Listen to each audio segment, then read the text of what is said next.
Well, hi there, and welcome to the next amazing orgasmic episode of Sovereign CEO, where we talk about location independent income, moving to a less bad country, or at least setting up an international backup plan, and doing all these things for very little money. Hang on one moment as I check the technology for these wonderful live streams. One moment, here we're good. Okay. We'll start in a few minutes here. Today, I went for my first of two doctor's appointments to finally get my elbows fixed. I'm getting something called a PRP. Don't know what that is. That's where they take blood out of you and they spin it in a centrifuge and they put it in a big syringe and they inject it right into your tendon. I'm doing that tomorrow. I can't wait because I tore my elbows because I'm old. When you lift heavy weights, you got to be careful, and I wasn't. So I've finally gotten around to doing this. It's been, June. It's been like 4 or 5 months. And well, I wanted to do it today, but the doctor said, "Have you had an MRI yet?" I said, "No." I said, "Do I need one? Can we just do this?" She's like, "Well, you don't need one, but if you want to be 100% on this, you should get an MRI. That way it'll tell me exactly where to inject. So you want to do this 100% right, you should get an MRI." Okay, I'll go get an MRI. There's another 2 hours out of my day. Great. So fortunately, they were able to schedule it for, schedule that for like an hour after that particular appointment. And it was wonderful. So I had to lay there, like this with my arms sticking out on my side with my hand turned up because it's this part of my elbow. It's the inside of my elbow. Okay. So aiming like this, going like this. Okay. And then MRIs are great. It's a great invention because it's basically an X-ray without radiation. However, they have purposely designed it to piss you off. It is noisy as fuck. It makes these noises like nang, nang, nang, nang, nang, nang, nang, nang, nang, nang, nang, nang. I'm sitting there like this. You got to sit there for 30 minutes. I had to do it twice for one for each arm. So I'm laying there, nang, nang, nang, nang, nang. Oh, this is great. Nang, nang, nang, nang, nang, nang, nang, nang, nang, nang, nang, nang. Like it's blaring in your ears. It's great. They give you earplugs, but it goes right through those fucking things. Nang, nang, nang. Okay, how you doing, sir? Okay, just 14 more minutes. Nang, nang, nang, nang, nang. Tell me why. If there are any doctors in the chat or the comments, if you watch the replay of this, tell me why they made the noises so fucking loud, and then I'll tell you why your logic is fucked up. Well, Caleb, they had to make it loud because the MRI operator through the wall has to be able to hear it. Then put a fucking little speaker on his dashboard so he can hear it. It's great. Yeah, see the clicking sound, I can handle the clicking sound. One time I got an MRI in one of my ears, and it was like knock, knock, knock, knock, knock. Okay, that was bad enough. I got the knocking and the nang, nang, nang, nang, nang. Who designed this? What's his name? Give me his name and his address and his phone number. Go over to his house, and I don't initiate violence, so I guess I could yell at him. I don't know. I wouldn't yell at him because I'm outcome independent. So there you go. Okay. So tomorrow I go in for my actual injection. Oh, here's what's fun. Even though this is Dubai, highest technology in the world, they give you a CD. So the doctor, when he sent me the MRI, I said, "Make sure you bring back the CD." I said, "The CD? Is this 1998? A CD? Really? They're not gonna just email it to you. They're not gonna just put it on put it up on Dropbox or give me like a USB stick. No, they're gonna give you a CD. It's bullshit." They literally say, "Yeah, it's bullshit." What the fuck? Oh, Christ almighty. All right. Do some comments really quick here. Yeah, no questions about women, please. BPC 157 is 10 times more effective than PRP for tension. In my personal experience, I had both. Oh, okay. That's too late. They're going to do, maybe that's what I'm also getting. He's going to do the blood plus something else. Some sort of vitamin? I forget. He's going to do both tomorrow. So.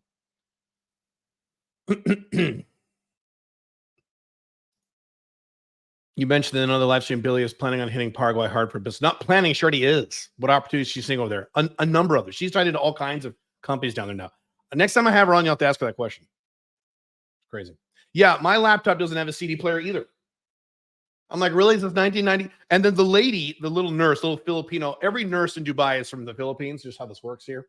And so the Filipino nurse is like, "Yeah, we're lucky they don't give us a diskette." It's like working with the government. When you work at the IRS, they're like, "What's your fax number?" I'm like, "What? Is this 2002? What's my fax number? Really? Really? All right. That's great." Okay, one more thing. Here's a bonus topic. For those of you watching the video and not watch the podcast here, listen to the podcast. I'll describe this. I'm going to put on my new focus goggles. So I saw a podcast. I forget this guy's name. It'll come to me. He was on the Tim Ferriss podcast, a productivity guy. And he was talking about how he likes to be productive, but when he's on long flights, and I'm on long flights all the time, he's working on his laptop. If the guy in front of him is watching Transformers, then he has no self-control. He goes, if the guy in front of me is watching Transformers, okay, I'm going to sit there for the next 2 hours and watch Transformers with no sound. That's just me. So I needed something to block my eyesight to not see anything so I can only focus on my screen. This is why if you've seen Alex Hormozi, guys like, and he's not the only one, their office is in a little tiny closet with a little wall. So there's nothing to distract you. Okay. Yes, that's valid. The problem is I don't like doing that. I like to have vistas in front of me. So right now I have this gigantic, amazing vista in front of me. If you're following me on my newer Instagram, I have several Instagrams. I've shown pictures of it in video. This amazing vista of Dubai at night. It's awesome. When I lived in Washington State, I had this amazing vista up on the mountain of the Columbia River Gorge and those forests, the mountains was amazing. So I made these. This is what this guy did. I'll put these on. See that? Looks pretty sexy, I know. So this is basically safety goggles. I'll describe this if you're listening to podcasts. It's safety goggles that are just plastic, clear plastic, okay, that you can see through. And it's duct tape around the edges so I can only see what's right in front of me. I can't see anything outside of the screen I'm looking at. It's awesome. There's no distractions. I can use this when I work. Use this for about 2 days. It's fucking great. When this is on for a few hours, then you take it off. You're like, wow, the world has all this stuff. It looks stupid, and you're gonna look stupid on the plane if you use this. But I'm not gonna be dependent, so I don't care what strangers think of me. So that's what. So very excited to use these. Now here's the thing. I'm old, so what I have to do is this. I got to put on my Scrooge McDuck glasses. Okay. Then I got to put these over because then if I put these on, I won't be able to see. I mean, I'll see, but it's blurry. So I got to put this on top of it like this. So now I have the glasses on. Inside, thank God, see they're half glasses, so they're tiny. Now I can see everything. It's perfect. It's perfect. It's awesome. Yeah, so there you go. Pretty fun. Anything to make more productive, dude. I got big things to do in the next few months. My goodness. Let's see. Who are the top 2 coaches in 9-Day Business Builder? Right now, it's me and Billy. We're the only ones for the main sessions. Then you have Jeff and Cliff, who are your accountability coaches. How do your skills differ? She's involved in many more types of companies than I am. She also has a different personality and different opinions about certain things. She's really big on B2B, and I am too, but she's bigger on that. She's really big on warm contact marketing, and I am not. I'm more of a cold contact guy. She's better at outsourcing than I am. She's better at managing than I am. We're very complementary that way. So in business building, you get both of us. And now you can make payments up to a year. I'll talk about that a little bit. Okay. Let's get to our topics, shall we? One moment. Let me pull up my notes here. Why do I not see my notes? You should be ready to go, Caleb. Little bastard. Okay. I'm gonna go ahead and talk. I will pay attention to the comments sort of as I'm talking against a new skill set I'm working on. Let me zoom this up so I can read the comments with my horrible eyesight. How about this? Hang on a second. Need more agua.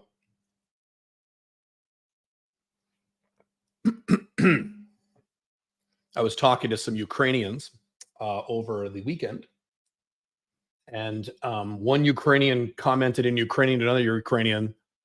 These are Ukrainians who are just, don't have a lot of experience with Americans. And they're like, this Caleb guy is very emotional and very expressive. And oh yeah, compared to Americans, Ukrainians are very, right? You know Ukrainians? Yes, men and women both. Yeah, kind of funny. I said, one said, he's like an Italian. I said, well, I am what? 37% Sicilian. So there you go. Even though isn't this funny? I'm a low emotion scale, but I'm very expressive and confident and loud. And I'm an introvert, but I'm loud. I've done videos about this. Okay. First, top of the list. Let's talk about cultural collapse. So you've heard some of this from extreme right-wing guys So guys like Matt Walsh and guys like Ben Shapiro go, oh, it's so horrible now that we have all these trans people and people watch porn. Isn't this awful? I'm going to give you something a lot more less biased, more objective, and more clear in terms of why the culture sucks now. So those of you who know, because I talk about like economic collapse and fiscal collapse, you have that too. But the right wingers are right. The culture is 10 times worse. They're right about this. And why? When did this get started?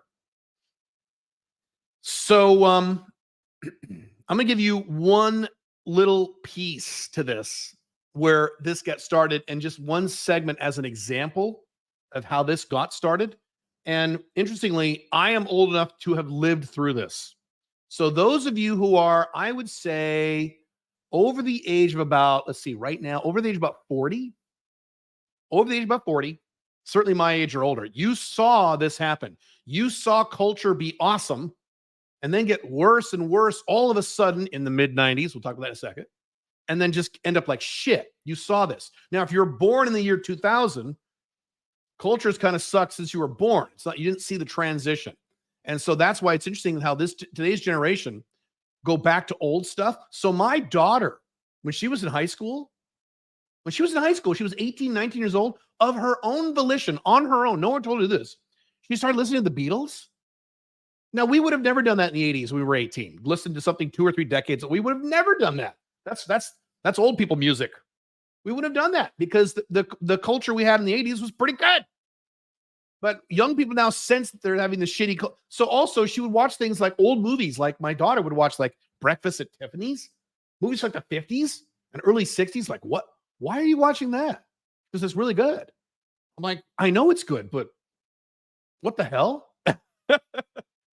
It's insane. So D, I think this the problem is on your end because no one else is complaining except you. Double check my internet connection here. They're making me paranoid. Yeah, everything's fine on my end. So anyway, as I talked about in this book, The Unchained Man, there's an entire chapter on this. Talk more about that in a minute.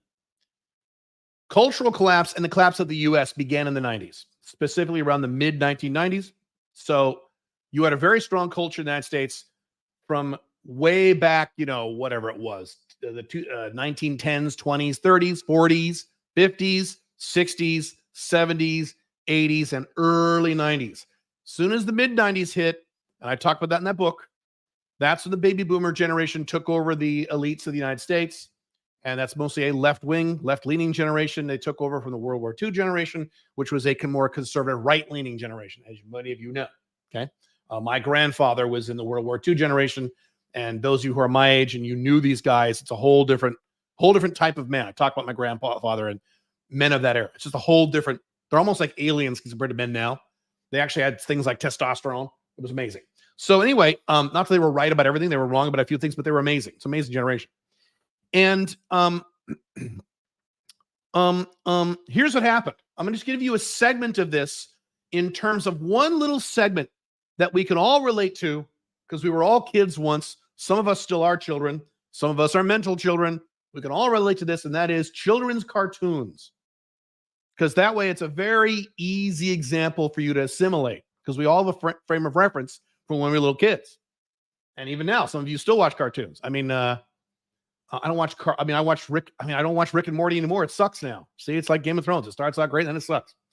Cultural collapse. So anyway, I'm gonna tell you what happened in the 80s and 90s. And those of you who are my age, you will remember this as I start talking about it. But it's probably not something you think of very much. It's something I think of a lot more often as I see the collapse of the United States and Western Europe and Canada and a little bit of things like Australia, things like that. So here's what happened. In the 70s and 80s, so I was born in the 70s, born in 1972. You are raised in the decade after you were born. So if you were born in the 90s, you're not a 90s kid, you're a 2000s kid. If you were born in the 80s, you're not an 80s kid, you're a 90s kid, right? If you were born in the 70s, like me, you're an 80s kid. If you're born in the 60s, you're a 70s kid. Just how this works, okay? Because you don't remember what happens when you're 5 years old, right? So I remember a little bit of cartoons in the late 70s. And cartoons in the 70s not all of them, a lot of them were actually made almost de facto for adults. If you watch, now we're going back to the 60s, you watch Flintstones, that shit was made for adults. And when I was a little kid in the 70s watching reruns of the Flintstones from the 60s, they would make all kinds of jokes that I did not understand at all because I was a little kid. And the laugh track would laugh, but I don't know why it was funny. Like, for example, the one I remember was Wilma and Betty, the two wives, would go to the store and they would try on a mink coat. Like, oh, I want this. This is back when women wore real animal fur, right? Again, different society.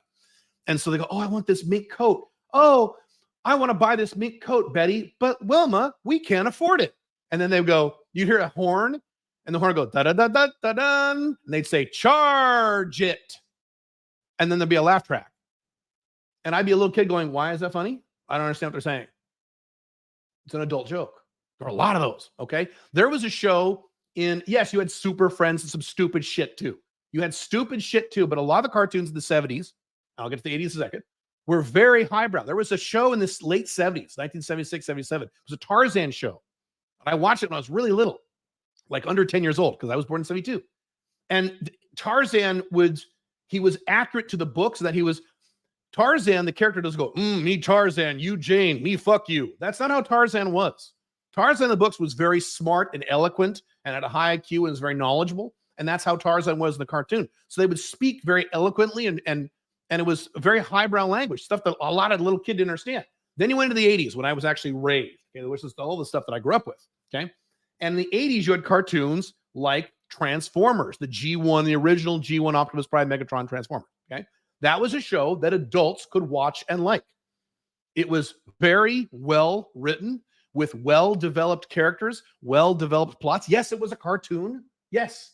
But my dad would tell me in the 80s, he would go to a bar, and it's a bar, so only adults are allowed in the bar, and there'd be a TV, and all the guys in the bar are watching Transformers. Can they watch a cartoon today? Would an adult be able to watch a kids cartoon? No. A made for kids cartoon? No, they wouldn't. And you had things like G.I. Joe was another one. You had Thundercats, which I didn't like. You had Robotech. Those of you remember Robotech, which was the American version of Macross, the anime version, right? Which was insanely adult. You had Star Blazers, which was adult. You had all these very well-written, fully fleshed out, real stories that kids were watching in the 80s. And yes, you had stupid shit too. You had He-Man. The reason I didn't watch He-Man is because He-Man was made for like 5-year-olds. And so when I was a teenager or like 12, 13, 10 years old, I watched an episode of He-Man, and within a minute, I'm like, well, this is for 4-year-olds. Okay, this is stupid. And then my little brothers, who were 4 years old, loved He-Man. Right? So you had that too. I'm not saying all cartoons were highbrow in the 80s. I'm not saying that. Okay. What happened in the 90s? You had a conversion from the 80s. You had a very stark difference starting in the early 90s. Transformers, G.I. Joe, Robotech became things like Power Rangers. Okay. Let's go get them, guys. Come on, let's go. Let's go, guys. Let's beat the monster. And then you had Dragon Ball Z. I will kill you. I am stronger than you and I will beat you. You had that. You had all. I could go on and on and on. Now, really quick, if you grew up in the 90s, you're going to get pissed at what I just said because you say, hey, I like Dragon Ball Z. You like Dragon Ball Z because you were a little kid and you grew up on it. You didn't realize it was stupid. You didn't have a frame of reference from the 80s or the 70s, the 60s cartoons. So I'm not attacking your childhood. I'm saying that the IQ level of the writing dropped precipitously in the 90s. I've mentioned this before. Later in the 90s, you had a new Transformers show called Transformers Armada. And I remember thinking when I was like in my early 20s and 90s or mid 20s, however old I was, I went, oh, cool, a new Transformers show. This will be great. Finally, a show for adults that I can enjoy. Not like, I will kill you. Okay, great. It was called Transformers Armada. You remember that fucking show? You start watching it, and literally, it's stupid. I am Megatron, and I will even. I will take over the universe. And Optimus Prime's like, no, Megatron, I will stop you. No, you will not, Optimus Prime. Like, what is this? What the fuck is this? After that, they had another Transformers show, and then in the 2000s, it kept getting worse, called Transformers Animated. My daughter was old enough to go to Comic-Con back then, so I took my daughter to Comic-Con when she was little. And, yeah, you're talking about Teenage Mutant Ninja Turtles. I'm going to talk about that in a minute, okay? That's where this shit started. I'm not saying the 90s had no good cartoons. Gargoyles was good. You're right. Correct. I'm not saying there was none. I'm talking about the preponderance. Here's proof of what I'm talking about here. So we went to Comic-Con in early 2000s, 2001. I don't remember what this was. Hang on. In this new Transformers show, Transforming Animated. And all this, we're in this room full of nerds waiting for them to announce the new Transformers TV show. And the makers of the show come out, the producers like, hey, everybody. Hey, and they show a picture of the characters, and it looks like shit. And the two guys in front of me go, that looks like shit. And the producer of the show goes, okay, everybody, who out there is between the ages of 4 and 7? And there's silence. It's all adults.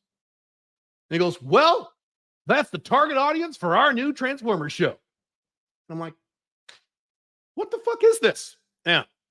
Where did this get started? I'll tell you where this got started. Teenage Mutant Ninja Turtles. Now, again, if you're not my age or older, you may not know what I'm about to say about Teenage Mutant Ninja Turtles. You think they're about Cowabunga, dude. You think that's the Teenage Mutant Ninja Turtles. No. Teenage Mutant Ninja Turtles was in the early 90s, but it came from a comic book in the 80s. The comic book, which I had in the 80s, was dark and violent and serious for the most part. There was some comedy and gritty.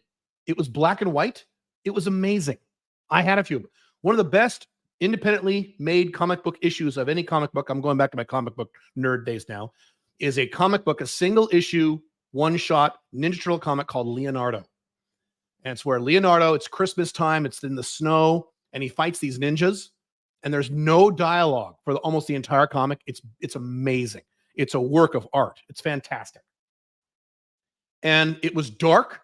It was gritty. It was violent. It was great. So Eastman and Laird sold the rights to the guys who made the cartoon, and the guys who made the cartoon. And so I heard that there's going to be a Ninja Turtles cartoon. I was like, Ninja Turtles cartoon? This will be awesome. It'll be all dark and violent and gritty. And this will be great. I can't wait to watch this. Oh, shit. Well, then Teenage Mutant Ninja Turtles hero. And hey, dude, Cowabunga, dude. Let's have pizza, dude. And I'm like, what the fuck is this? Then you see the Shredder in the Teenage Mutant Ninja Turtles cartoon. Now, Shredder in the comic in the 80s was scary and serious and menacing.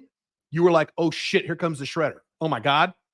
And then the cartoon's like, he's a bumbling idiot. He's stumbling around. He's making stupid mistakes. Krang, the monster that comes out of the thing. See, the Krangs in the comics were terrifying. It was scary. You're like, whoa, what the fuck? That first panel at the end of that issue were the 3 Krang. And then he's like, and he's all goofy and silly because he's made for stupid little kids.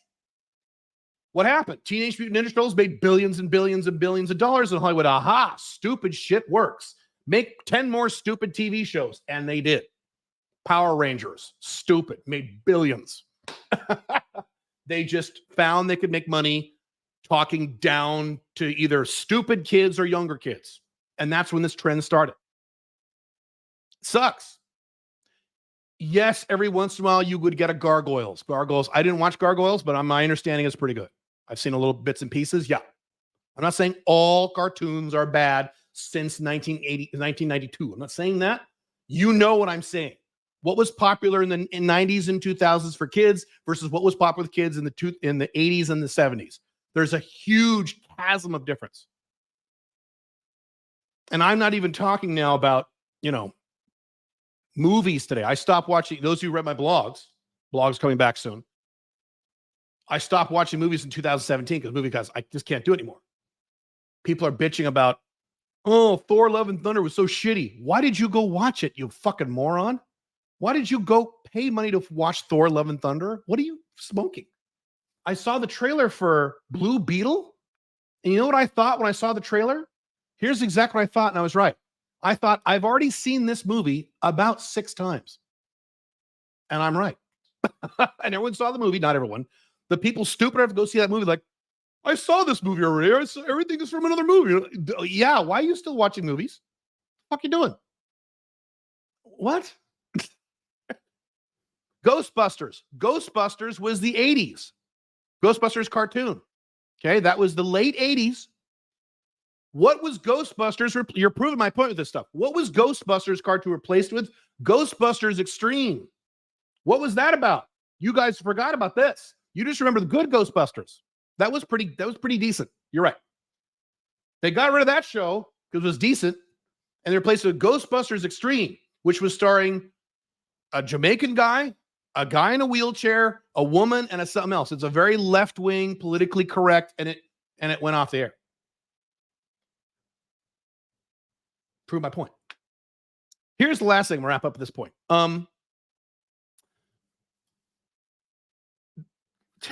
This is gonna be hard for you younger guys to admit this, okay? So you're not gonna want to admit what I'm about to tell you.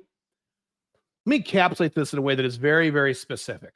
When Star Wars came out, 1977, most of you are too young to understand what that meant, the way it changed the world. When people saw Star Wars, and I saw it in the movie theater when I was, 5 years old, I was in kindergarten. Okay, I was born in 72. Yeah, that's about right. And then they brought it back a few years later, and I saw it again when I was like 8 or 9. I forget. It changed the world. No one had ever seen anything like that before. In 1977, what were the movies like in the 70s? They were depressing, and this is honest. They were depressing, they were slow, and they were largely boring. They were good. There were a lot of good movies in the 70s because the culture hadn't started collapsing yet. So the quality was very good. There were some really good movies in the 70s, but it was very sad, dour, boring, slow. You'd watch a movie like Bullet in the 70s with Steve McQueen, right? And that was an action movie. And there'd be scenes where you'd see him drive up in his car, and he'd pull over the sidewalk, and you'd see him park, okay? And then he'd turn off the car, and he'd open the door and get out of his car, take his keys and put the keys in the pocket, shut the car door, walk around the car. They'd spend time watching. This is the movie. Walk around the car, walk down the sidewalk, go into 7-Eleven, okay, look around, get a beer.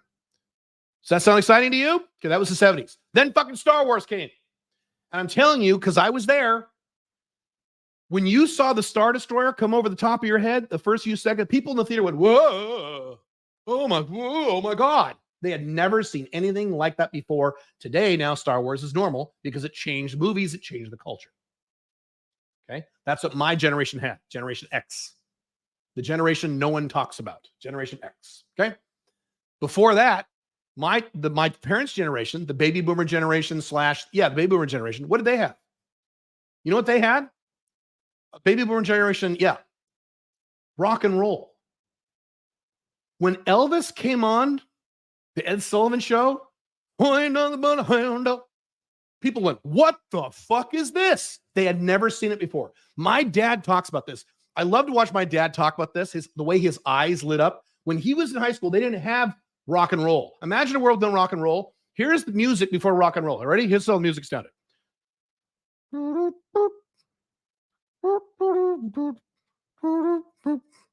This is all music.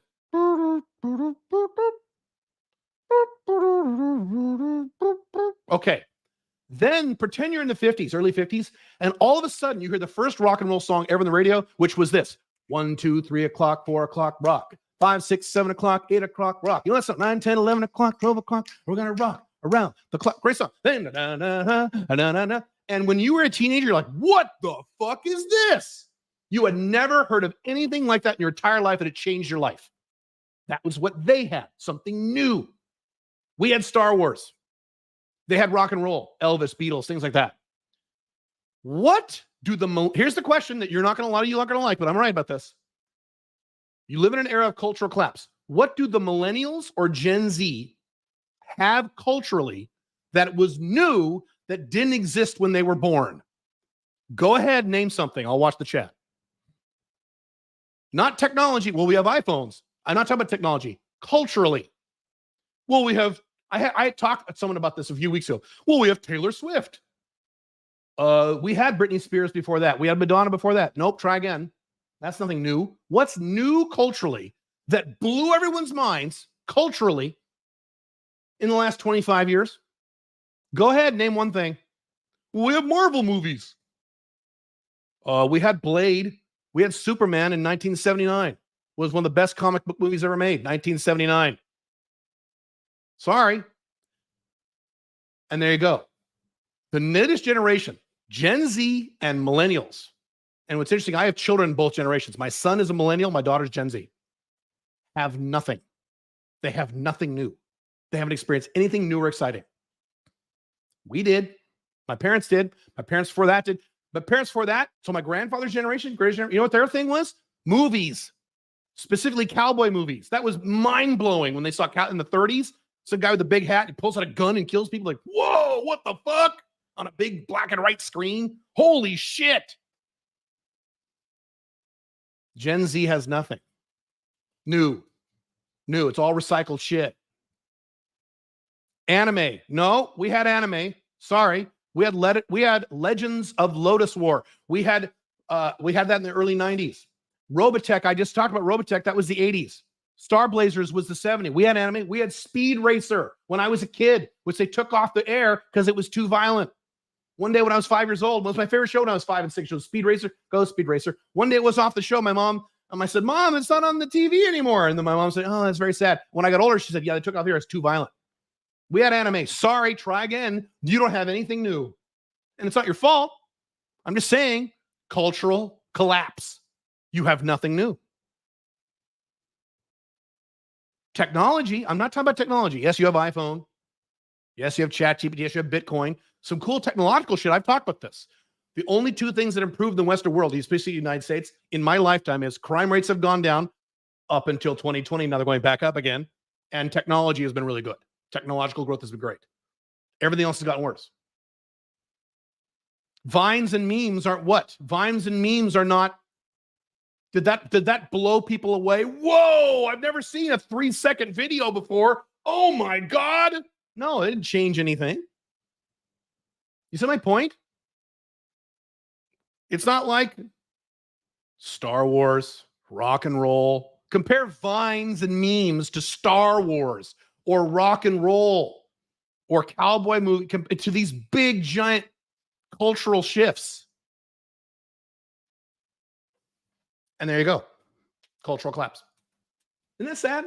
My children have nothing new that they experience in their lives. It's all recycled shit. It's all shit they already had. My son is in his early 30s. He has never experienced anything, and many of you are in your early 30s. You have never experienced anything culturally new that blew your fucking mind. And it's the new thing now. It's just more of the same. And it's worse. How you like the Marvel movies lately? You see the last James Bond movie? Everything's getting worse. Star Wars movies? Yeah. Yeah. So not only is it recycled, now it's getting worse.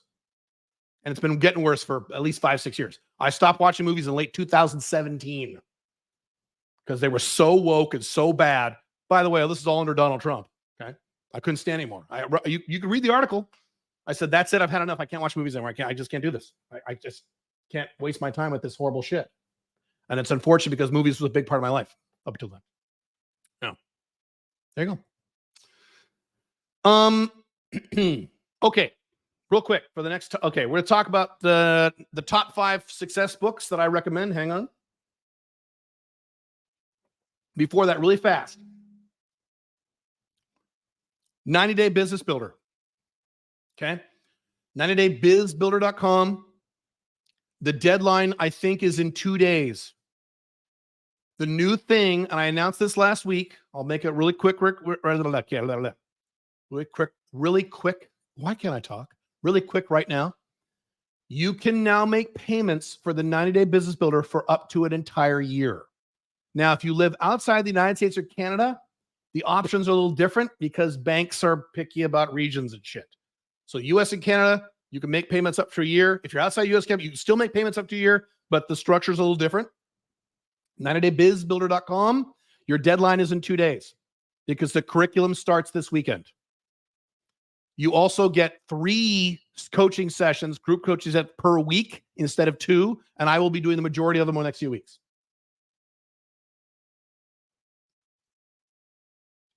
This is the best this program has ever been because I have focused the entire resources of this entire company into 90-Day Business Builder.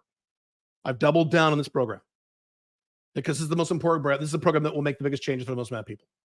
This is the program that will let you quit your fucking 9-to-5 job and get location independent and be free. This is it.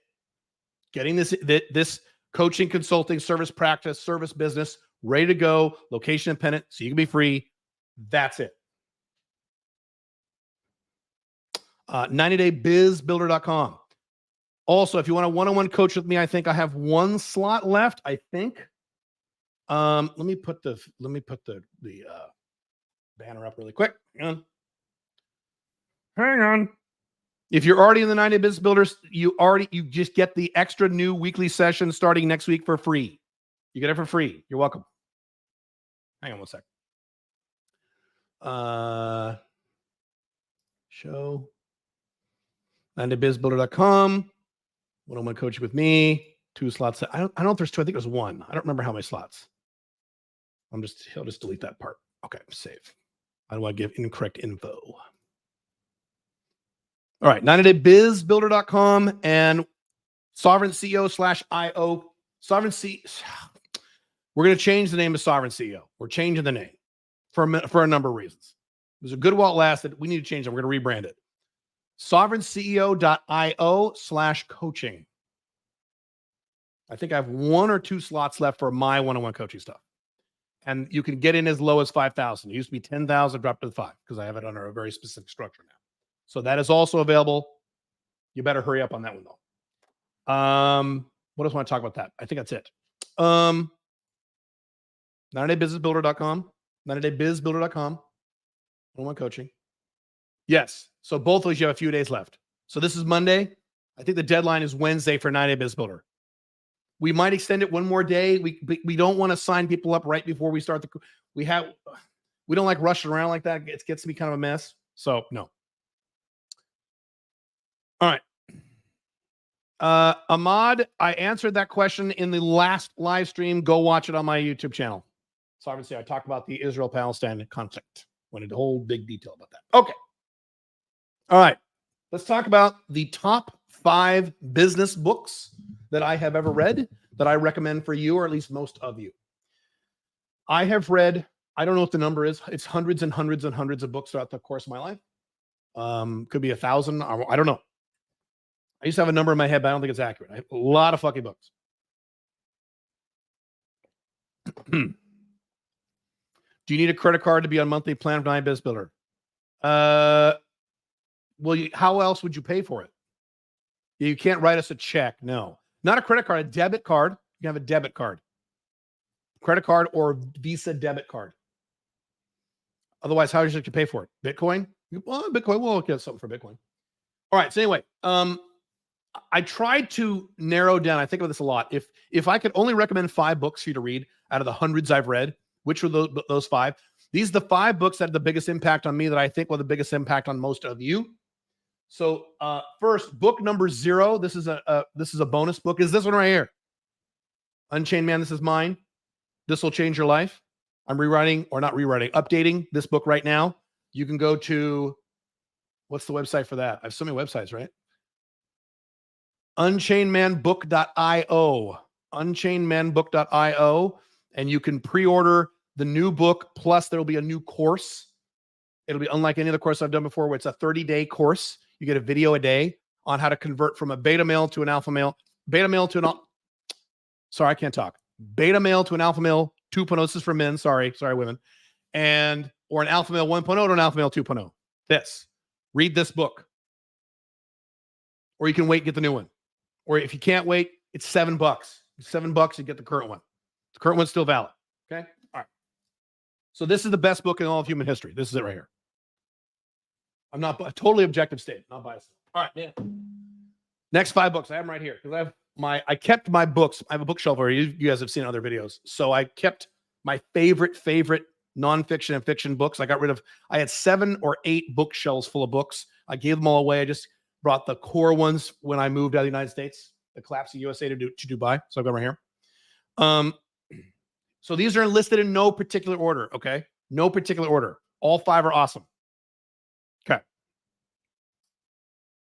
Winning Through Intimidation by Robert Ringer. There are 2 versions of this book. The first one is this one that he wrote in the late 1960s.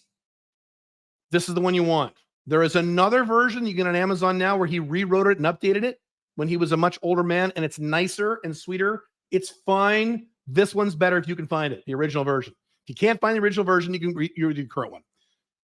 He talks here about how in 1960 or late 1960s dollars, he went from $24,000 a year income to something like $700,000 a year in 1960s dollars. Robert Ringer is my favorite nonfiction author. The guy's awesome. He's fucking amazing. And the core concept of this book is that it's not about intimidating. It's about you don't have to get someone's permission to be successful quickly. Societal programming tells you you have to work really hard, put your nose to the grindstone, and work for 25 years or 15 years, and then you can make a lot of money. He's like, well, fuck you. No, you can do it 1 year. You do it 6 months. You just go. You don't need anyone's permission. Cool. So that's the first one. Next one. A lot of you guys have heard about this. This is probably the most well-known of the books on this list. 7 Habits of Highly Effective People by Stephen Covey, who I met. This is not an easy read. This is a difficult read. So you focus on this book. I remember reading this book speaking of the 90s. I was in the 90s. I still had not gotten full-time in my business. I was in my early 20s. And I would read this on my lunch breaks. I was working for First Interstate Bank corporate offices before they were bought by Wells Fargo. And I would go off to a part of the building that was this big. And I remember doing this. This is like 1993, something like that. 4, I forget. This big empty part of the building was all dark where they had this like furniture stacked up in like old chairs. I would sit and I would read this book. Changed my life. Time management, mission, lifestyle, goals. It's all in this. Strongly, strongly recommend this book. It's old, but it's still valid, 100%. It does not age at all. Not an easy book to read. Just suck it up. Okay. Next one. Launch by Jeff Walker. This book is like I spent like $14 for this book on Amazon. And this book has made me literally, and this is literal, millions of dollars. This is one of those crazy ROI books. I read this book, and this book, just this little stupid little skinny little book, has made me 7-figure amount of money. This little book. Yeah. Launch. It's one of these books I wish I had read 5 years before because I could have, but I was stupid. This book, because this book, I did a launch in 2018. I made $250,000 net in 1 week, $242,000 net profit in my pocket because this book, $13 book. Okay. People say, well, I don't want to read books. People say, well, I want to go to college. I didn't go to college. Read this. I didn't go to college. I read books instead. Books by people who actually did it, not by college professors. Okay.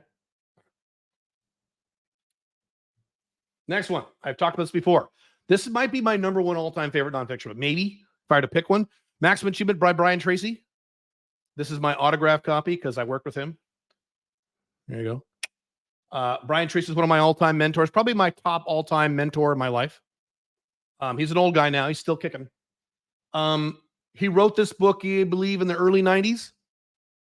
This is the most comprehensive book on personal success I have ever read in my entire life.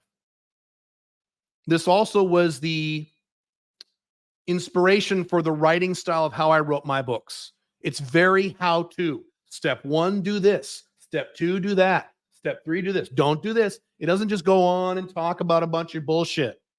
Brian Tracy gets the fucking point. If you've read Brian Tracy's books, you know. Okay, he's written a lot of books. In my opinion, he's written too many books, but okay. But this is the core. This is it. This is it. This is it. This is it. This is based on some seminars he used to do called the Phoenix Seminars back in the 80s, and he improved it and wrote this book. I mean, this is the shit. You want to read this book. This will change your life.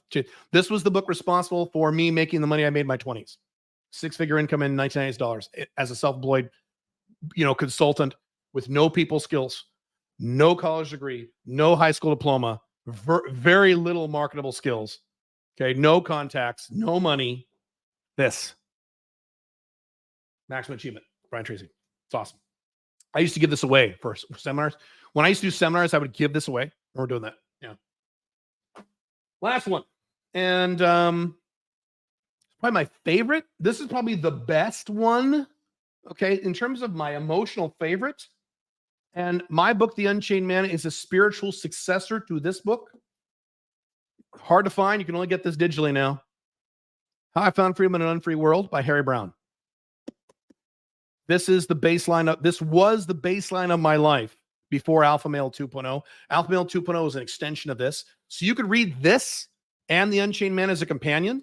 You could start with this. This is out of print, unfortunately. Harry Brown was not a great businessman. he passed away. I knew Harry Brown. I was lucky to get this hardcover copy. I had to beg for this. I had to beg and plead someone for this. One of my old clients. I saw it in the bookshelf, like, oh my God, I love this book. So it's about how to live a libertarian lifestyle. It's not about politics. He does mention politics a little bit, but it's how to take the libertarian aspects of a free life and integrate them into your life. He talks about a lot of stuff I talk about, like non-monogamy and a bunch of other crazy shit. Having your own business. It's all here. It's the shit. It's in print again. Good. That's cool. All right, awesome. You can still get it physically off Amazon a few months ago. Was it a new copy? Was it new or was it used? Let me know. I'm curious. Yes, this is on Audible too. I know it's on Audible. That's true. Yeah, I keep forgetting none of you read them or you all listen to books now. All right, fine. Cool. If you could buy this, you could buy the new print version, go for it. Or Audible, yeah. New copy, new. All right, I take it back. All right, great. Amazon. How I Found Freedom in an Unfree World. Controversial book. This is going to be a lot of weird. But if you're here's the thing. If you're used to me, this won't be controversial at all. If you're not used to me, you read this, you'll be like, what the hell? Whoa, what? It blows people's minds. It's awesome. I was very sad when Harry died because he and I talked over email for quite a bit. And another big mentor of mine. Fantastic guy. A really great person, too. Just a sweetheart. Just an amazing guy. It's too bad. It sucks that people have to die. It's so upsetting. It's bullshit. Damn it. Cool. Some of you read this. Good. All right. Let's see. What else I want to talk about that for books? I'm doing time. Oh shit. I need to hustle. Once inside 90 Day Business Builder, do we need to spend any money on ads or software? You don't have to. There's 2 tracks in the 90 Day Business Builder. One that costs money for advertising. We have another track that is free advertising. So no, you do not need to spend any more money. Nope. You can if you want. You don't have to. If you don't want to spend any money on ads, we show you how to get clients without spending any money on ads. We've had guys in the 90 Day Business Builder program get clients $3,000, $5,000, $6,000 in the first few weeks without a single penny spent in advertising. We showed them how to do it. Yep. Okay. Okay. Next topic. Where are we here? Okay. This is a complicated one. Let me explain this. As I have mentioned in the last live stream, and as if you were part of these programs, you are well aware of this, I have recently started to delete products and services from my company. Very sadly, about a week ago, I still feel bad about this. I will probably feel bad about this for the next 6 months. I had to permanently terminate the UMS program, which is the Unchained Man Society, formerly known as the SMIC program, as well as the Founders Sanctum program. I just canceled the entire programs and shut them down. There's a bunch of other things I am in the process of canceling and shutting down right now. Matter of fact, after this live stream, in about an hour, I have a long meeting with Billy. We're going to shut down some more shit. Why am I doing that? Brings up the topic of how many things should you sell? My advice has always been and always will be, when you are starting a new business or a relatively new business, you want to sell many, many, many, many, many things. I love these guys who start a business and they write a book and they put it on Amazon and they say, buy my book, everybody. And that's their business. That's not a business. I'm sorry. No, it's not a business. Okay. You need to sell many different. I have about 16 different income streams. How would that be possible if I only sold one thing? When you sell multiple things, you do several magical things.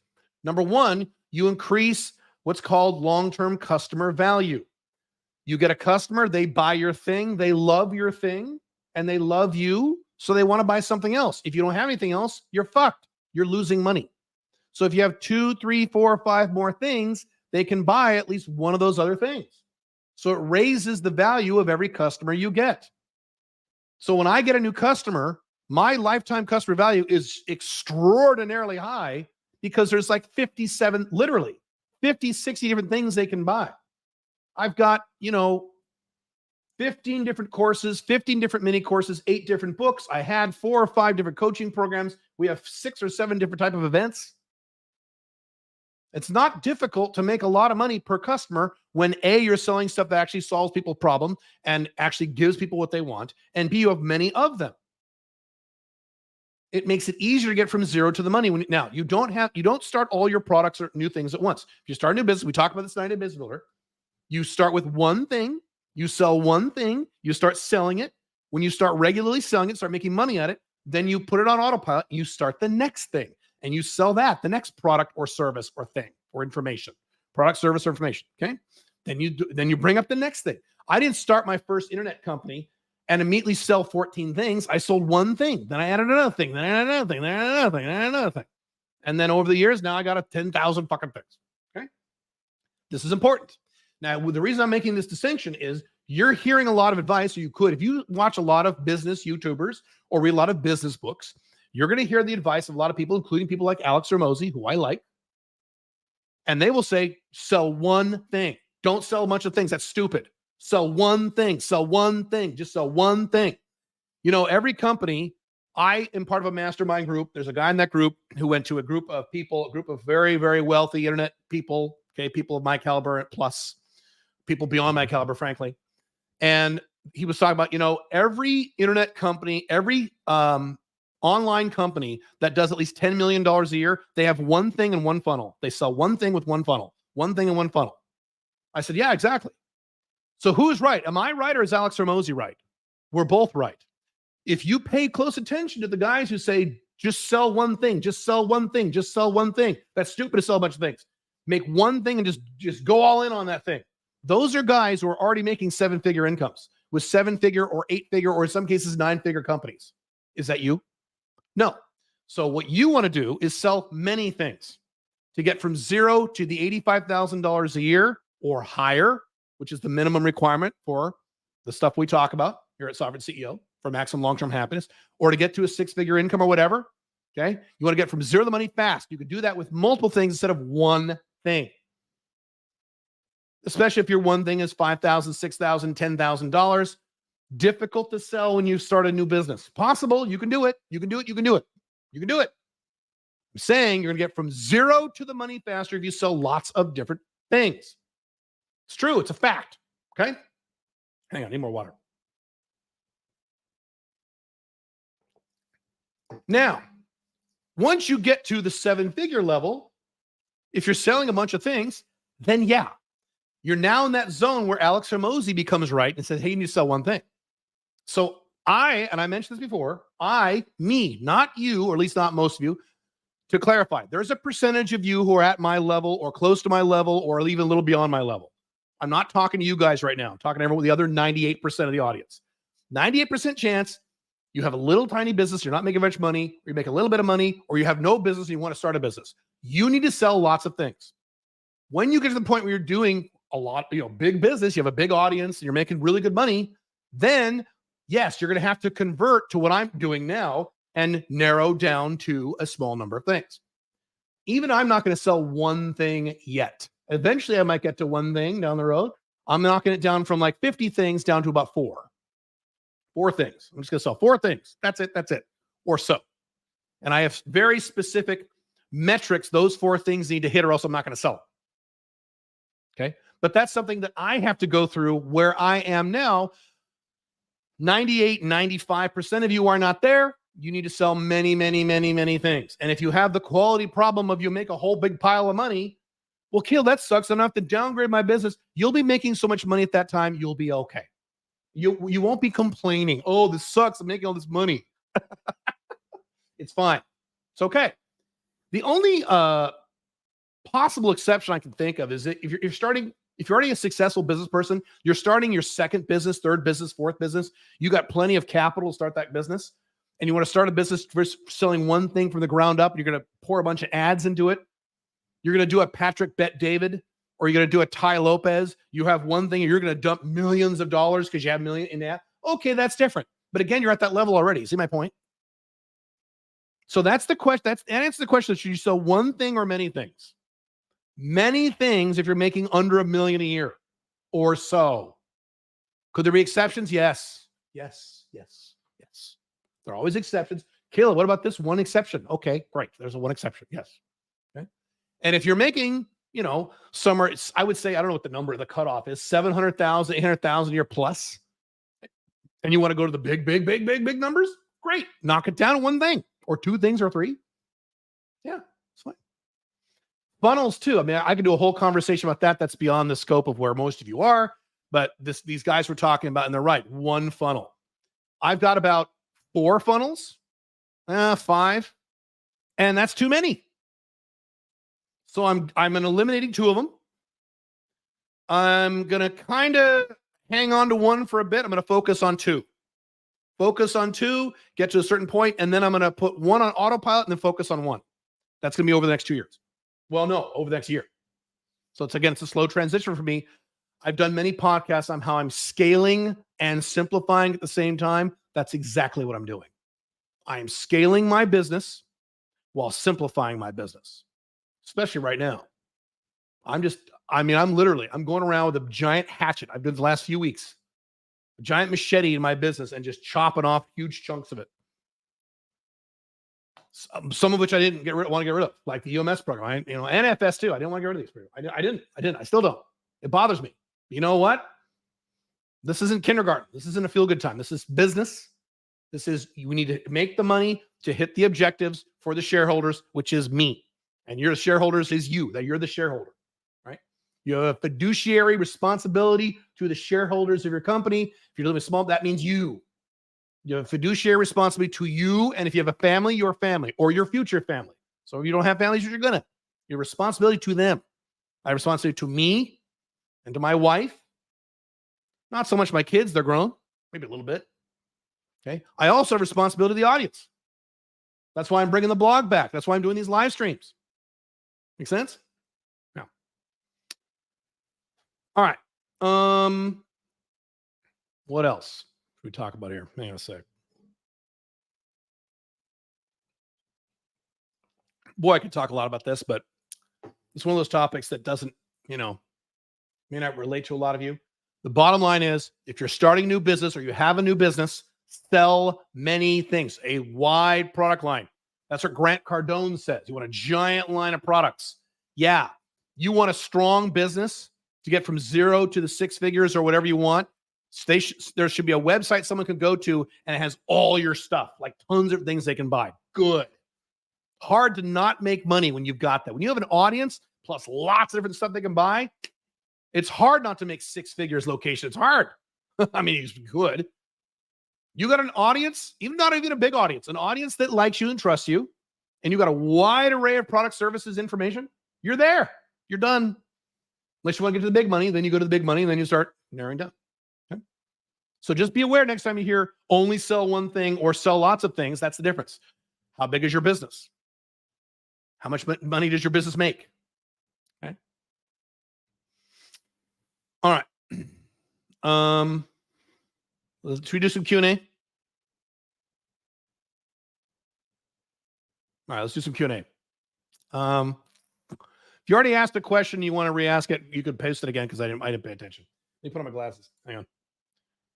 Do Q&A for a little bit here. Beep, beep, beep, beep, beep, beep, beep, beep. Where are we here?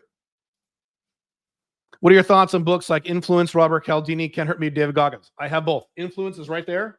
I have the Can't Hurt Me audiobook. Fantastic. Very good. I like those both. Influence is fantastic. That's probably one of the top 15. If I were to expand this out to maybe the top 15, top 20, Influence would be in there. Yes. Thoughts on the grunge alternative movement of the early 90s? Do you think it accurately portrayed Gen X, or was it a farce? You know, I don't have a strong opinion about that. I have buddies who have strong opinions about that. I have a bias against grunge because grunge killed metal, and that's my music. Okay. I'm Ozzy Osbourne, Judas Priest, Iron Maiden, Twisted Sister. That's me. And the grunge came along and just wiped that out. Like within 2 years, it was gone. I'm like, where's my metal? I had to wait till the only metal I had in the 90s was Rob Zombie. That's the only metal I had. And then finally, after about 10, after that, you had Disturbed, and now you have some, right? So I don't have a strong opinion about that. Here's what's interesting about Gen X. This is really interesting. Cultural collapse again. In the early 90s, adults, when we were kids, when we were teenagers and 20s, Gen X, okay?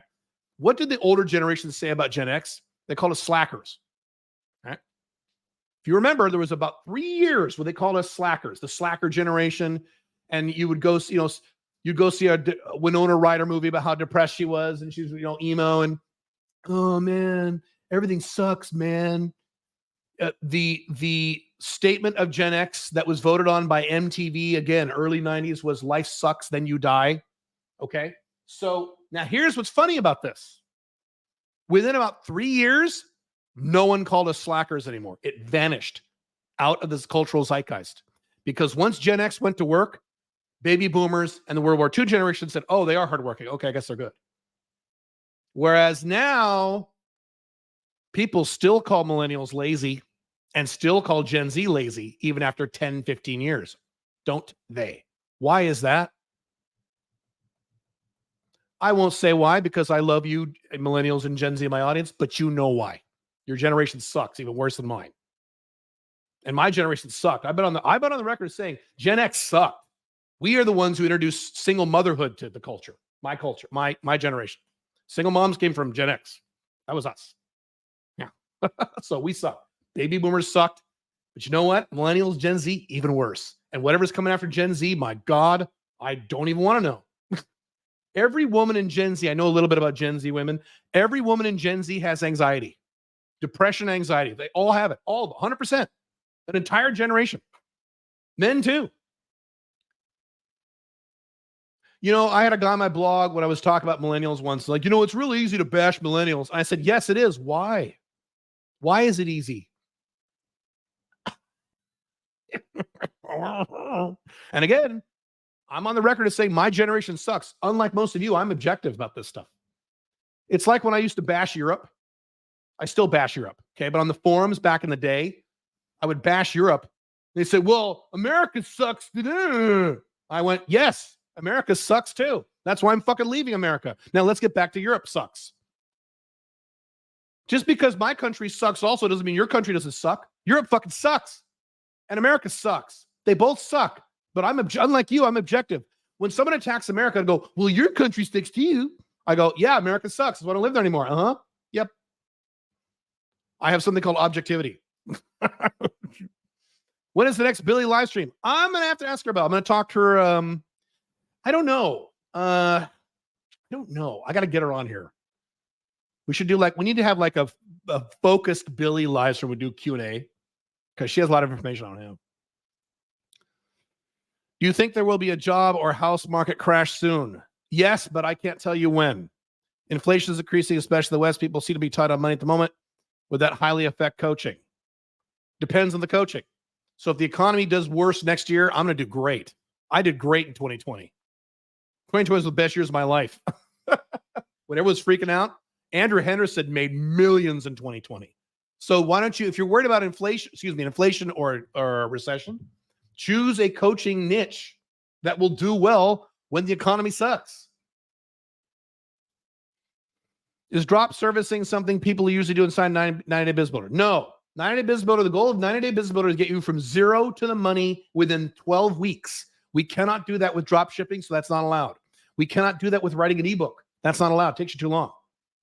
You could barely do it with making a course. We'll allow it, but we focus on coaching, consulting, or some sort of service, either a business service or a personal service, which leaves a lot of leeway. Any person in the world can fall into one of those 4 categories because we can get you money fast with those. Drop shipping, we can't. So no. Plus, that's not a skill set I have. I don't have a skill set of drop shipping. Billy and I do not. Billy is a little better at selling products than I am, but we're not drop shipping people. We're just not. But again, I can't guarantee you'll make money in 3 months drop shipping. I can't. But with a coach, consultant, or service, business service, personal service, I can.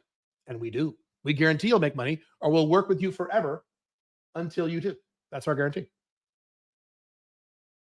And you can make payments for up to 12 months now. We got our first 12-month person today. I just got the email. Like, oh, cool, it's working. Wait, first or second? Maybe it's the second one? I forget. Let's see, where are we here? How do you find out what products or services would sell well in another country, mainly in the US? If you've never been in that country before, I'm in Pakistan. What websites would help? Just general research. What websites? What do Americans like to buy? Hot dogs. America's easy. Americans buy anything. It's harder the other way around. It's harder for an American to figure out what they like in Pakistan. You know what Americans like. Everyone knows what Americans like. That's easy. It's very easy. Everything. Americans like everything. How would selling many things apply to consulting and coaching? Great question. So let's take a consultant, because that's what I used to be. I am a consultant, but that was my primary source of income. I did consulting. Then I did workshops in addition to my consulting as my second income stream. Then I did white papers. Those are like technical documents, proprietary documents, did those. Then I did coach, consulting, workshops, white papers, joint ventures, other consultants. That was the fourth one. Okay. Then I started writing ebooks. Then I started doing online courses. There you go. Same with a coach. Many different things. You can also have different coaching or consulting services. Right? You can have this service, you got this other service. You got maybe if you're a consultant, you have a high-end service, you have a mid-range service, you have a lower-range service. Okay, different services for different things. You have a whole suite of services. You have a whole menu of services. Good question. At what point do you recommend leaving a job behind when you made money with coaching or consulting? Here's my rule of thumb. When you make 40% of your job income 3 months in a row, you can quit. So your goal when you start a business on the side is to get that income up to 40% of your job. Whatever your job is, 40% of that, 3 months in a row, because you can't get one client, have one great month, and then 2 months suck. 3 months in a row, you make 40% of your salary, you can now quit.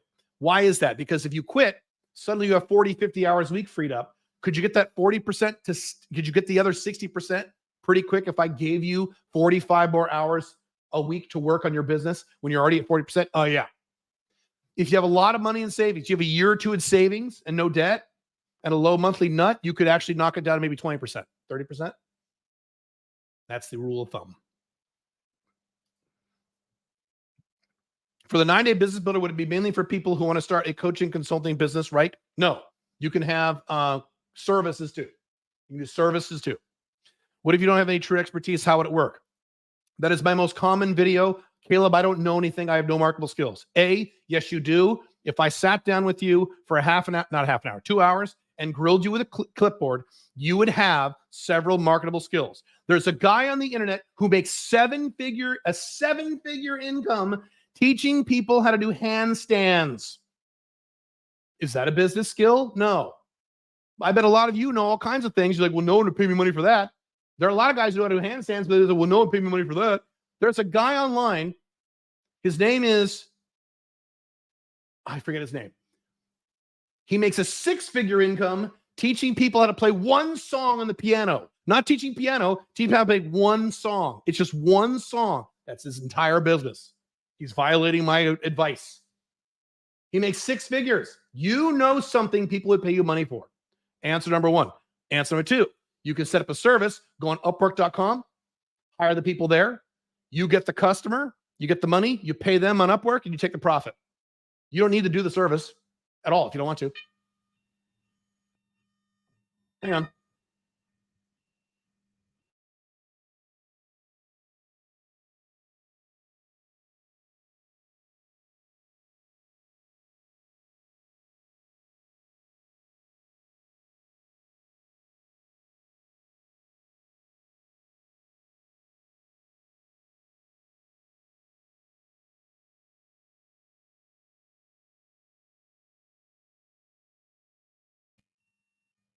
The alarm's still going.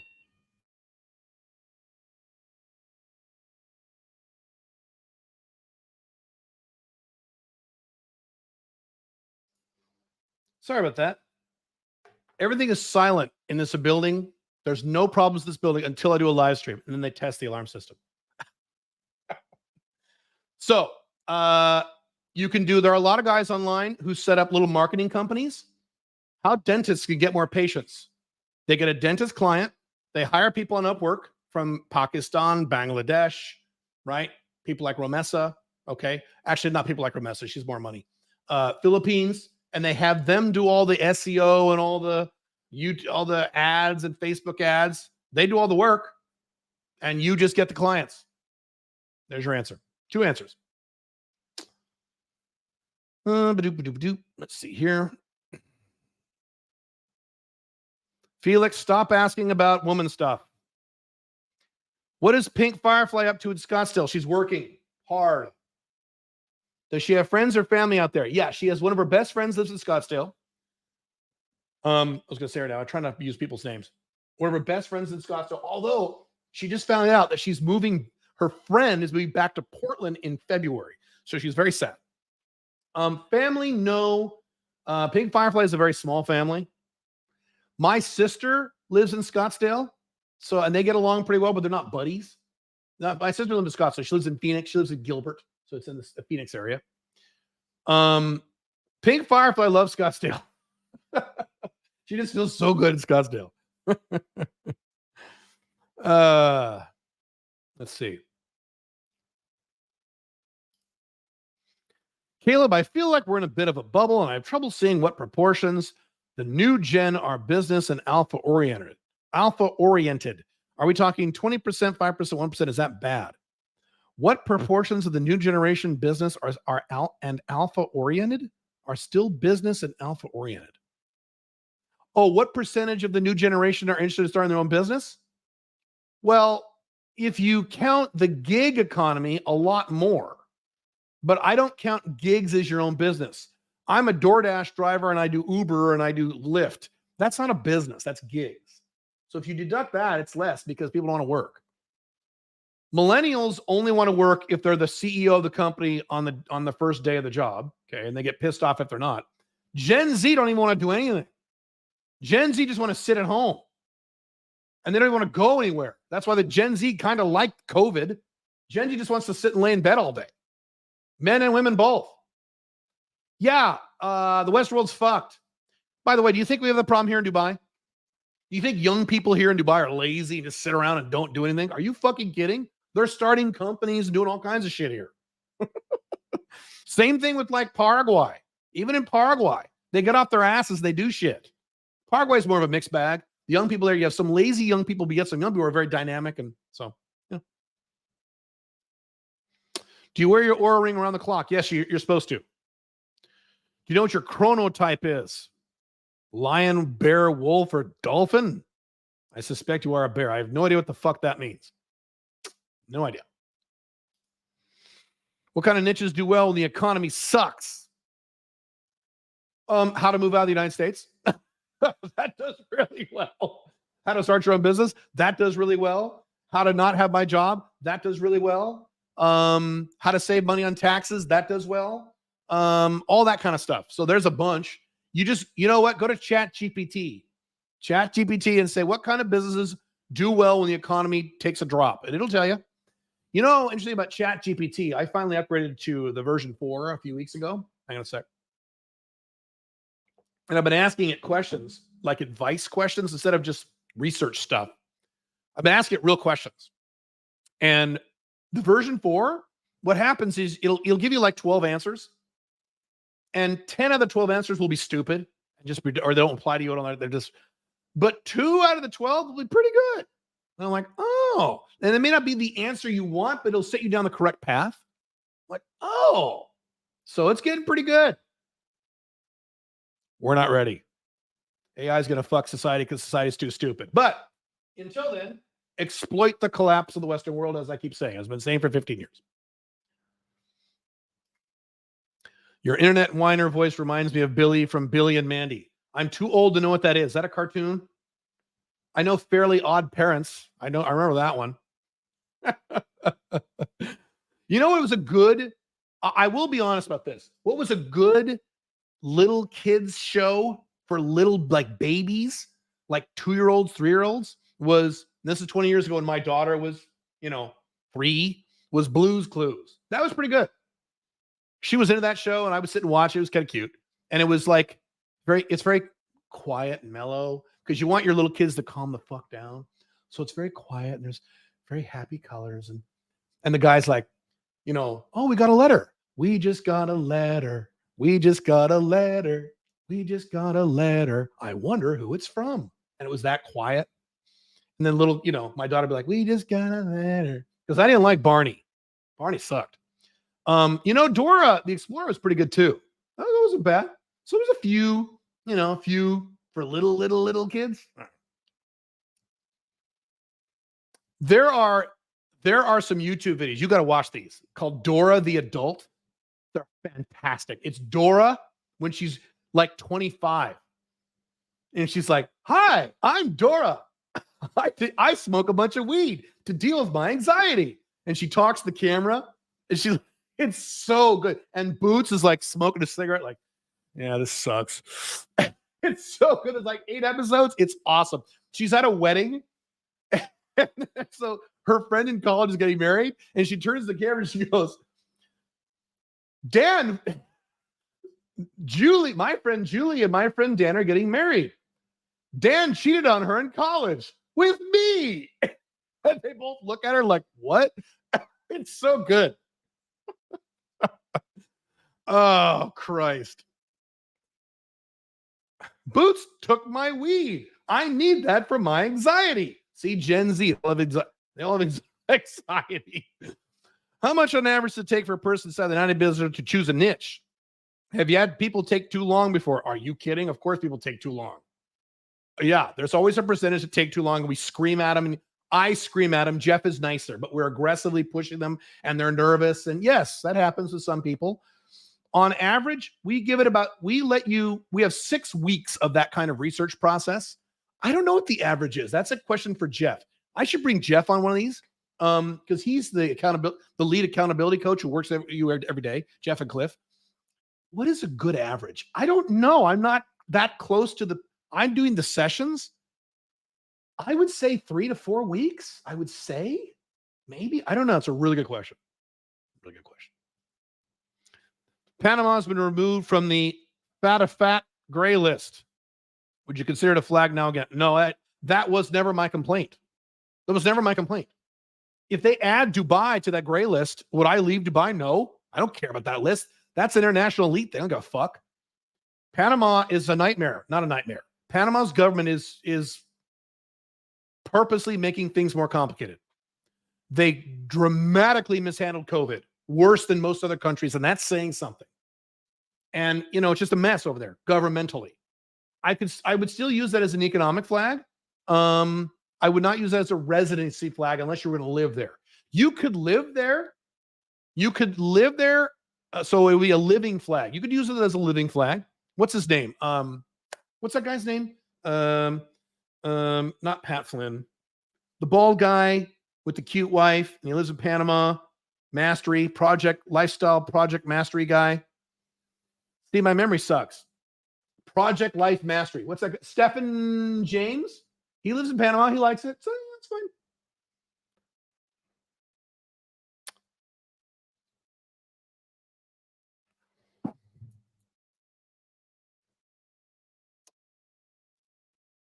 Right, a few more questions. I gotta go. Would a simple website that is easy to use be better than a fancy one for customers? Yes. Simple website, lots of white space. Wait till you see what I'm going to do with my websites. Again, simplifying. I'm going to transform all my websites. I've mentioned this. Soon you're going to go to calebjones.com or alphamail20.com and you're going to see literally, I'm not kidding. You're going to see 4 squares. You can click on one of 4 squares. That's it. That's it, man. So yeah, simplify. Yes. You cover physical products. We do not do physical products in 9-Day Business Builder. If you are dead set on only selling physical products, please do not join the 9-Day Business Builder. We will not be able to help you. We won't. You can't make money on those fast. We want you making money fast. We want you location dependent fast so you quit your fucking job and get an international plan B and be free. Those of you who follow Alpha 2.0, get Alpha 2.0 income. Nothing wrong with products. They just take longer and they're more complex. I don't like waiting a long time, and I don't like complex. Nothing against products. If you're dead set on building a product-based business, please do it. Tim Ferriss did it. Have fun. That's just not the program for those reasons. What if you were banned from Upwork? How could you get banned from Upwork? What the hell were you doing? Were you harassing people? Just set up a new Gmail account. It's not a big deal. Related to quitting your job, how do business owners typically handle things like healthcare and insurance that are usually covered by an employer? I'm not going to shock you. You're going to be shocked. You buy your own. You buy your own insurance. You buy your own healthcare. Today, when I went to the doctor, I took my debit card and I paid them. It's actually cheaper than paying $1,000 a month in premiums I'm going to use. So I have a high deductible healthcare plan, but I pay for my own healthcare. By the way, back in the 1960s, when the United States healthcare system was the best in the world and the cheapest in the world at the same time, let me say that again, because you guys don't remember, it was the best in the world and the cheapest in the world. You know why? People didn't have health insurance. They had really high deductible health insurance that would only kick in if you were dying of cancer or got your arm chopped off. Everything else, you fucking paid for it. And the doctor came to your house and everything was cheap. All of a sudden, one day, Americans woke up and said, health insurance needs to cover everything. And Europeans are even worse. If I get a little sniffle, health insurance needs to cover that. No, that's not the purpose of insurance. The purpose of insurance is to cover things you can't afford. Not a sniffle or go get an MRI or getting some. And when I go get my injections tomorrow, it's going to cost me about $250 and I'm going to pay for it. Oh no. That's what you do. If you're an American, you get an HSA, health savings account. You can put up to $3,500 in there and it's tax deductible and you can use that to pay your healthcare bills. And then you get a high deductible healthcare plan, like $15,000 plus. And it's going to be super cheap. It'll be like $200 a month, $300. What's your tip for people trying to make money using affiliate links for reviews? Get a few clicks in here, but they rarely buy.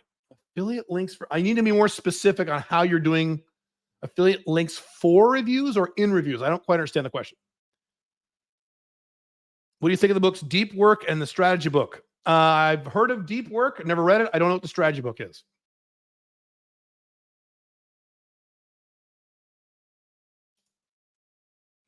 What if you have two different skills and want to create coaching for each inside the 90 Days Business Builder? We teach you how to build one business at a time.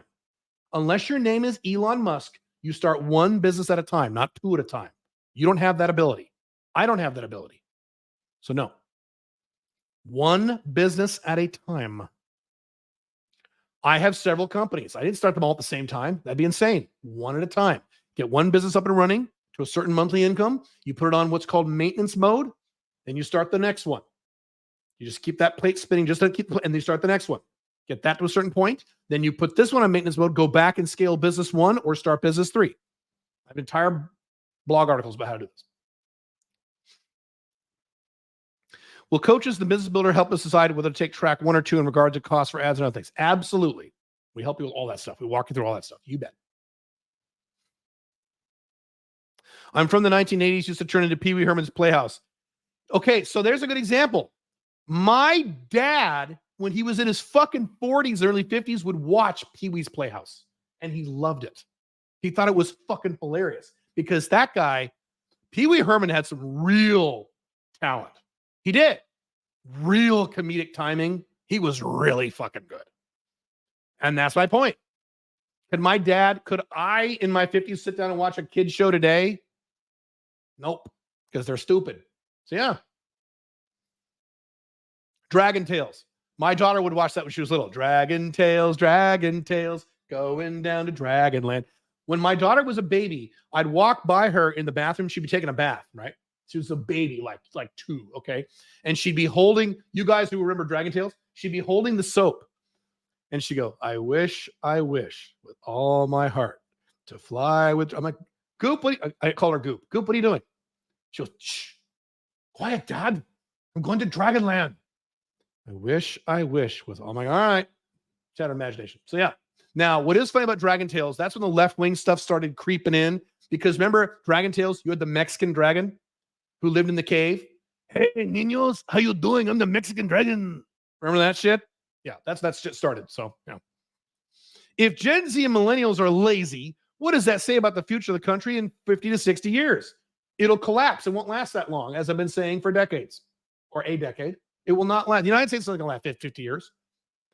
And or when you wake up in 50 years, 40 years, it's going to be completely unrecognizable to what you view as the United States now. There might still be a country called, probably not, but there might still be a country called the United States in 40 years. There might, but it will not look anything like what you envision.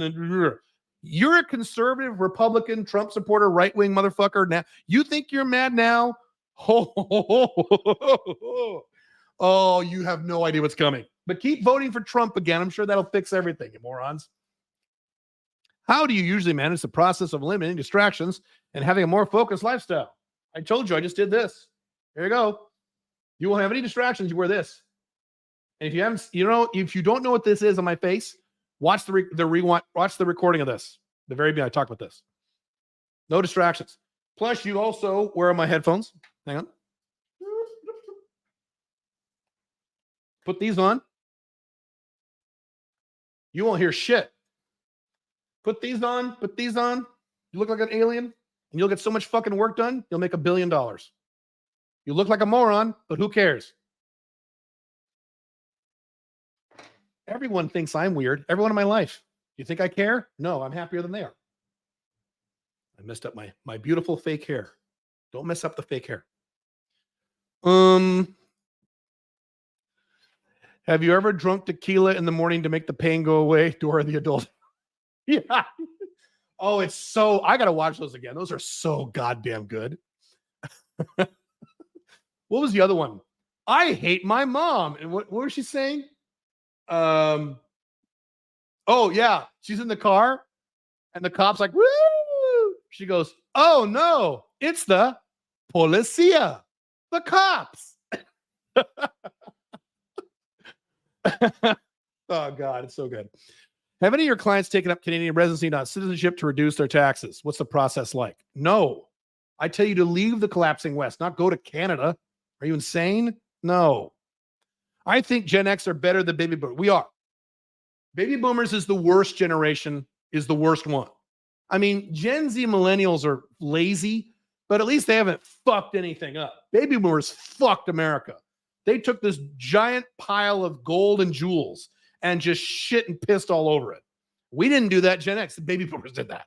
So yes, most of the problems we have now are because of baby boomers, yes, living beyond their means, and BlackRock is controlled by baby boomers. Yes, baby boomers is the worst generation in the modern era. Pretty hard to get worse than baby boomers. Now, to be fair, I'm objective. Baby boomers also brought us the computer revolution, some other good shit. So the baby boomers didn't do everything wrong. They did a lot of good. But the bad is probably outweighs the good. Yeah. Pretty bad. Yep. Baby boomers suck. What about outbound sales or affiliate marketing? Those are good. You cover that 90-day business builder. Affiliate marketing, no, because that will not get you money in 90 days. Outbound sales, hell yes, we cover that in 90 days. Yes. The question is, will it help me in 90 days? We cover it. Well, it may not help me 90 days, then we don't cover it. So affiliate marketing, we do touch on that, but that's not going to help you in 90 days. Thanks, Caleb. Like your enthusiasm about helping us get free. It is my mission. That is my mission in life, is to help you fuckers, because some of you are fuckers. You lazy fuckers, or you listening fuckers, or you scared fuckers, to get free.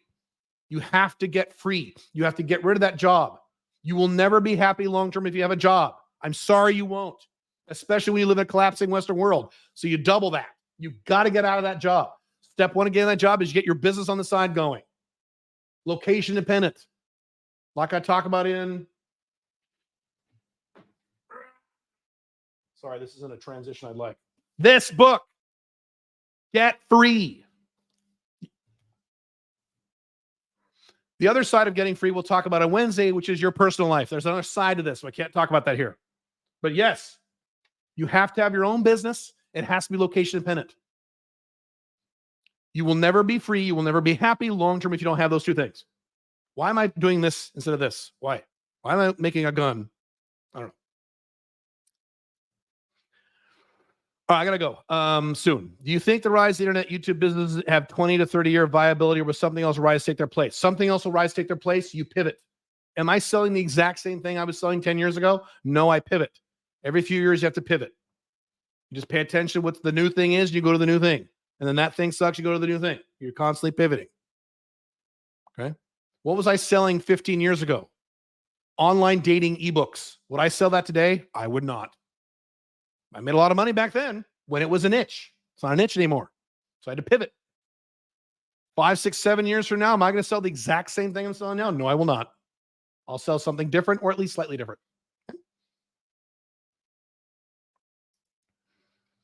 Honestly, that's probably why you have to move out of the States to be an Alpha 2.0. Healthcare is affordable outside the USA. Yeah. Healthcare is cheaper in Dubai here. It's cheap. It's not cheap, but it's cheaper. And the quality is better. Go to a dentist here in Dubai. It'll blow you away. Quality is amazing. The price is about the same. Yeah. For clients who move to Paraguay, where'd they go for medical treatment? Brazil. So there are fancy hospitals in Paraguay for Westerners and rich Paraguayans. If you need like a huge surgery, then you go back to the United States or Canada or Panama or Dubai or Singapore. If you need a huge procedure.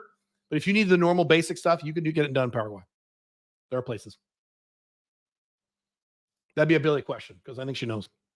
What if someone wants to coach or consult in a niche and they are still learning about or to learn more beyond just the basics? Good or bad idea? Too general a question. Not a good idea if you want to make money fast.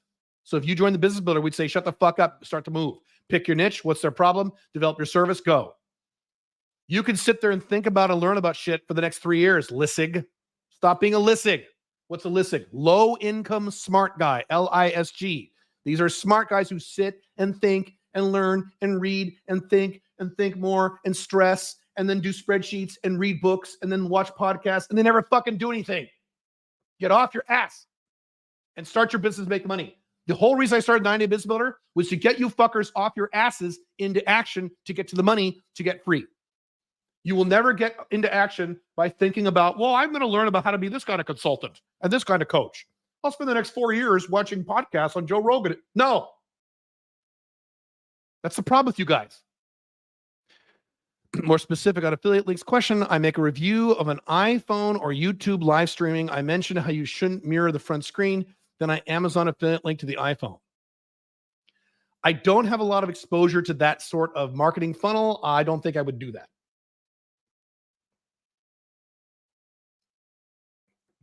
What are your thoughts on the agency model? There's no such thing as an agency model.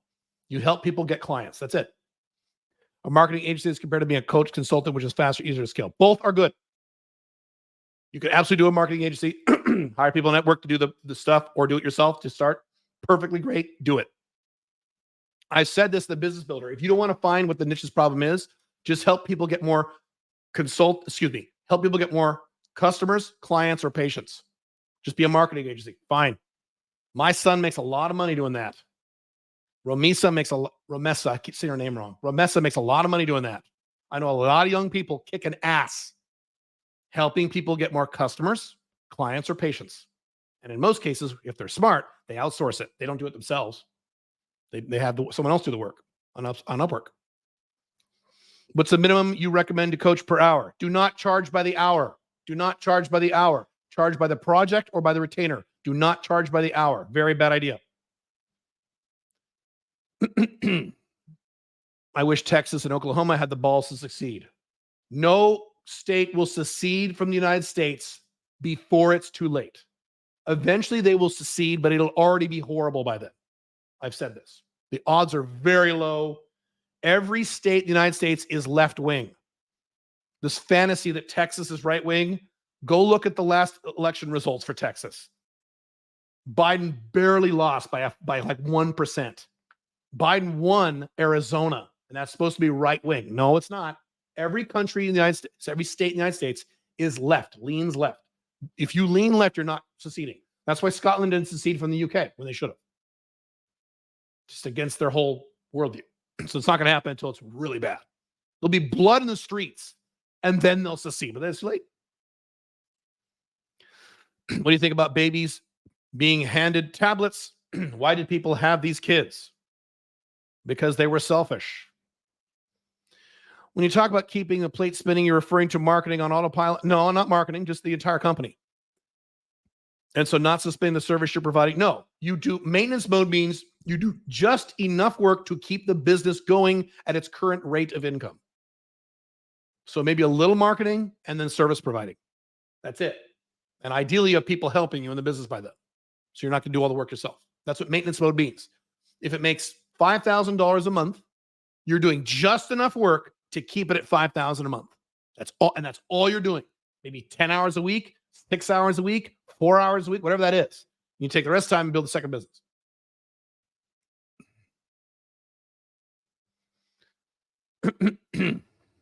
Caleb, I think you misread. I wrote, give up Canadian residency for tax purposes. Oh, have I worked with people who have left Canada? Yes. Many. Yes, many. One of the guys coming to Dubai in a week is Canadian, I believe. Yes, the answer is yes. The baby boomers fuck up real estate market too in the U.S. or not? That's an oversimplification. Everyone fucked that up. Gen Z, the elites, everybody.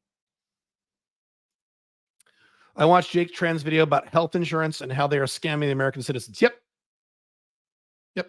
I've written entire articles on my blog. The American healthcare system is a scam. The entire thing is a scam. If you go across to Mexico, you can buy the same pills, the same bottle, same company, same factory for $8 instead of $72. It's a fucking scam. It's designed to be expensive.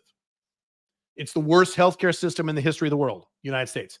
Corporatist, which is worse even than the socialist model. The socialist European model is terrible, but it's less bad than U.S. Because in the U.S., you have big corporations plus big government making it a huge clusterfuck. It's bad. Yep. What are the common mistakes or bad habits you see holding young guys in their early 20s back from succeeding in business and life generally? They sit on their asses and don't take action and think and watch videos and read podcasts. They don't do anything. They don't take action. They think too much. They think and study too much, because they're scared. They're scared. They're pussies. They're low T, and they're top of the school system, not making any mistakes. So they just keep thinking about stuff, and commenting on Facebook and commenting on Twitter, and watching YouTube videos and thinking more. They don't do shit. That's it. Of all the cities in the USA, why Scottsdale, not cities like Savannah, Jacksonville, and Nashville? Ask my wife. That is her decision, not mine. You're making a G Gillian because you're American. You're making I don't know what your abbreviation is. I don't know what you're making. I don't know. Got my first international flag in Armenia. I know the adjacent enemy rule, but I like Yerevan so much. I'd love to stay longer there. Do you think it's a stupid idea? No. You need to get a little cabin or something west of Yerevan. You'll be fine. West of Yerevan, you'll be fine. And then you don't have to stay there all year. I wouldn't stay there more than 6 months because they'll tax you. It's a problem in Armenia. The problem in Armenia is not Azerbaijan. The problem in Armenia is their tax structure. It's like Mexico. Now, if you don't mind, sure. Dude, Armenia is one of my favorite places in the whole world. Yerevan's amazing. I'm going back in February? I forget. I can't wait to go. Can't wait. Armenia's the shit. Love it. What are your thoughts on Hillary Clinton? Go read my Caleb Jones blog, my old blog. I had a lot of articles on Hillary Clinton. Do you think she'll be a better president than Trump, and how the U.S. will be different? Hillary Clinton is the most successful criminal in mainstream American politics. I said that many times. I called her the lizard queen. She is awful. Would she be better than Trump? She'd be as bad. They'd be about the same. They'd be as bad. Trump was awful. Hillary would have been awful, perhaps more awful. I would have preferred Trump because at least Trump cut my taxes. He didn't cut your taxes. I'm a high-income guy. He cut my taxes. The only two things that Trump did correctly when he was president, he handled Kim Jong-un pretty well. Good. He cut my taxes, not your taxes. He raised your taxes, but he cut my taxes. Other than that, he fucked everything up. Hillary, wouldn't have cut my taxes. But the government would not have grown as quickly under Hillary because the right-wingers would have suppressed her government growth. The problem with the right-wingers is that when you have a Trump presidency and a Republican Congress, government explodes on steroids, which it did. Trump jacked up the deficit faster than any other president in human history. Pre-COVID. Thanks, Trump. Thanks, Trump supporters. Great job in, preventing the collapse of USA. Good job. Do you have worldwide health insurance? Yes, I do. Can you narrate your own audiobook? I will. Do you still think there will not be a civil war or dictatorship in the USA? I didn't say there wouldn't be a dictatorship. I said there will not be a civil war. There will not be a civil war. There'll be civil unrest. There will not be a civil war. Americans are not going to pick up a gun and go shoot other Americans. They're not going to do that. They're too fat, too low T, too worried about what their wife or girlfriend will say. They're not going to do that. They're not. Seems like there's a possibility of the next election. No, there will not be. You are incorrect. There will not be a civil war in the United States. There will not be. You take it to the bank. Civil unrest? Yes. Lots of left-wingers or right-wingers throwing riots and shit. Yes, there'll be a lot of that. There'll be a lot more than that, but that's not a civil war. Civil war is an army of guys with guns shooting another army of guys with guns. That will never happen in today's America. Too drug addicted. Thoughts on living off the grid? Very difficult lifestyle. If you want to do it, go ahead. What do you think about Turkey as an international flag? Not bad, not horrible. Turkey's not bad. My thoughts on Turkey are neutral. Some pros and some cons. Not bad. How much is worldwide health insurance? Assume healthy male in their 30s. It's just like any other health insurance. You can buy expensive health insurance or cheap health insurance. I have cheap, high deductible health insurance. So it depends what plan you get. It's just like any other health insurance. All right. I'm going to vamonos back into the universe of Caleb. 90-day business builder, 90daybizbuilder.com. You have like 3 days to schedule that call. And you can make payments now up to a year to get your business up and running and making you money within 3 months so you could quit your 9-to-5 job and be free and finally get off your ass and actually make this happen. We will walk you through. We take you by the hand. We walk you through the entire process, myself included. And all of the coaches in there have location-independent incomes. It's a requirement to teach in that program. And you're going to be with a really, last thing about 90 Business Builder, I was just talking to these guys 2 days ago. We have a really good group who are really sharp, and you will learn a whole bunch of stuff from the group that you'll never learn from the coaches. So you don't learn just from the coaches, you learn from everybody in the group because they're all going through what you're going through, and they have a lot of experience. They're awesome. We have a really good group right now. Really good group. I mean, when these people start leaving in a few months, it's almost like I should pay them to stay.